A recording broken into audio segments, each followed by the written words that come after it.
Hey everyone, it's Paul Steinbrook of OurChurch.com, and I want to share with you some thoughts that I have on digital ministry and online ministry.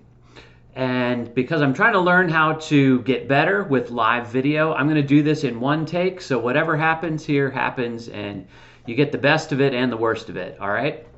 So I've been doing online ministry or involved with online ministry since 1996, when Mark and I started OurChurch.com.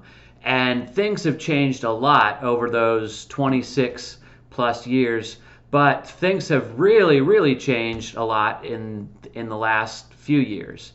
You know, with COVID, everybody had to, churches shut down, churches had to move to online space. And now that COVID is over, churches are asking all kinds of questions about, like, can we go back to doing things the way we used to do them before? Or other churches are asking, how do we leverage what we learned during the pandemic and use it better after the pandemic? Some churches are saying, well, how do we reach all the people who left the church and haven't come back yet? And still others are saying, well, how do we reach the people, or can we reach the people digitally who weren't engaged in church even before the pandemic? So these are all great questions and things that I've been thinking about. And recently I had the opportunity to be a part of a Reproducing Disciple Catalyst group, facilitated by the Digital Church Network, and it was led by Jason Morris. And I really appreciate Jason and all the people who were part of that group. And so I just wanted to share some of my thoughts as we went through that training experience. So first thing that I want to say is that digital discipleship means different things to different people because it's done in lots of different ways. And to borrow an analogy from Jesus, you know, Jesus taught us, or he said he wanted us to become fishers of men, right? So I live here in Florida. We're surrounded by water, and there's all kinds of opportunities for fishing, right? But there are all different types of fishing. So you can go to a local pond and, you know, with a rod and reel and try to fish that way. You can go to a pier and go out and fish to the ocean with a rod and reel. You can get yourself a little boat and you can troll around in the shallows and fish that way. Or you can get on one of these deep sea fishing charters and go out and fish for grouper. And if you're really crazy, you can go out in a boat with a scuba diving gear and everything and go spear fishing, right? So there's all different kinds of fishing. And if you want to learn how to fish, if you just say, I want to learn how to fish, well, every different type of fishing requires different gear, different bait, or sometimes no bait, different boat or no boat, and different instructions, right? So you really have to know what kind of fishing you want to do in order to learn how to fish well. I think the same thing is true when it comes to digital discipleship. There's all kinds of forms of digital discipleship, and I wrote some down here just so I'd be able to remember them. So I'm going to kind of read off my list of digital discipleship forms that I could think of. So some people, when they hear digital discipleship, they think of using digital outreach for the local church. So like having your website, SEO, social media to reach people or bring them into the local church. Some people think of digital discipleship as digital content that supplements the local church. So you go to church on Sunday, but then maybe the church provides Bible verses or devotionals or videos during the week to supplement the discipleship digitally.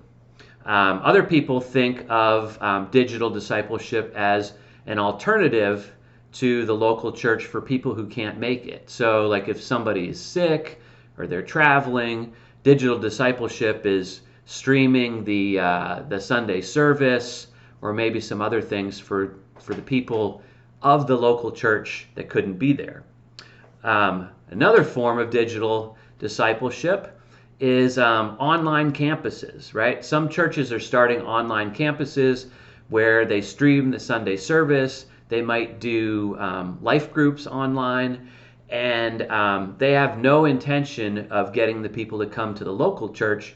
It is a purely online campus. I think we're up to 5 here. Fifth thing that people think of with digital discipleship is it could be a parachurch ministry. So let's say that I want to go apart from a church and I want to disciple people by using blogs or a podcast or Zoom groups or something like that. Not even as a church, but just as my own ministry. And then finally, the sixth one that I thought of is people who go like immersive into a digital platform. So you've got people going like onto Twitch, going into games, and they're trying to build a following and connect with people and share the gospel completely in those platforms.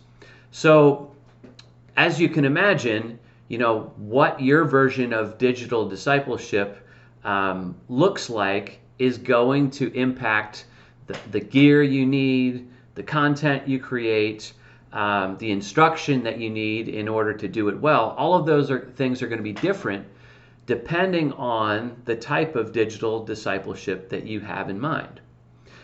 So that's my first learning point through all of this, is that there's lots of different forms of digital discipleship, and the form of digital discipleship affects your gear, your content, your instruction, everything. Second learning point that I want to share with you is that if you don't know what kind of digital discipleship that you want to be involved in or your church wants to be involved in, it's really helpful to be able to observe. So to do some sort of like an educational tour or something like that, to jump into what somebody else is already doing and be able to not just have somebody tell you about it, but be able to see it firsthand. And by being able to do that, you kind of get a sense from God as to what resonates with you and your church and how you want to use digital tools in your ministry, or how you want to reach out beyond your ministry and use digital tools. So that's the second learning point, is that I think like some sort of educational tours or something like that digitally would be really helpful to figure out what type of digital ministry to use if you don't know yet. And then a third learning point, I think, is that before you jump in to whatever form of digital ministry, digital discipleship you feel called to, apprenticeship is a really good idea, right? Because if you've never done it before, you don't really know what you're doing.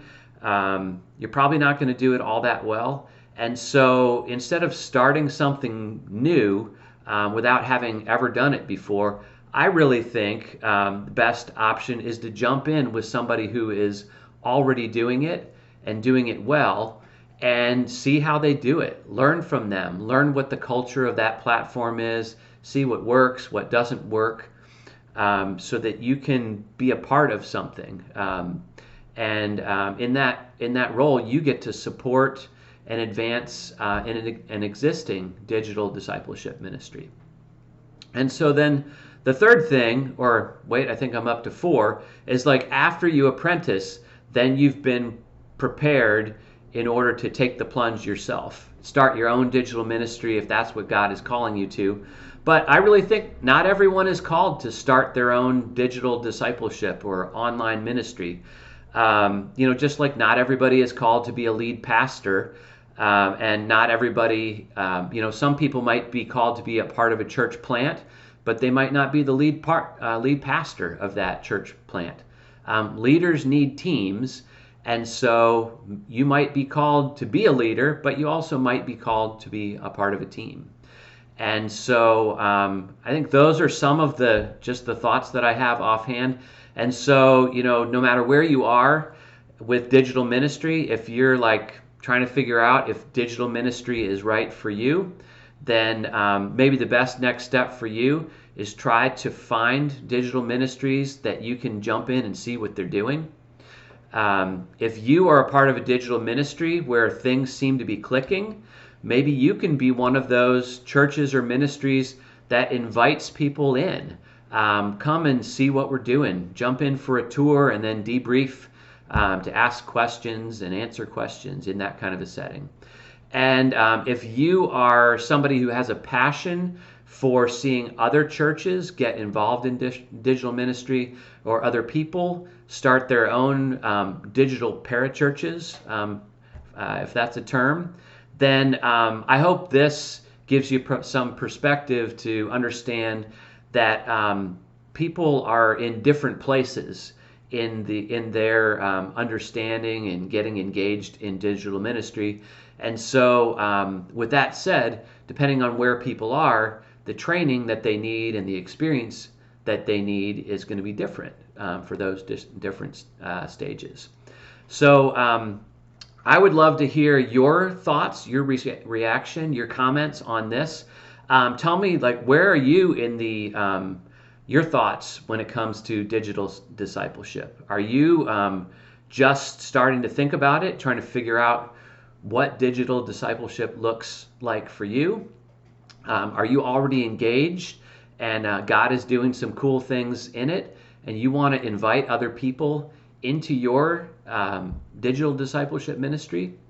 Or maybe you're in the third group where you want to be a leader, a teacher, a facilitator, helping people get involved in digital discipleship. And so I'd love to hear where you are in the process, what you're doing, and what your next step is. So thanks for listening, and I enjoy or look forward to the next step in our conversation.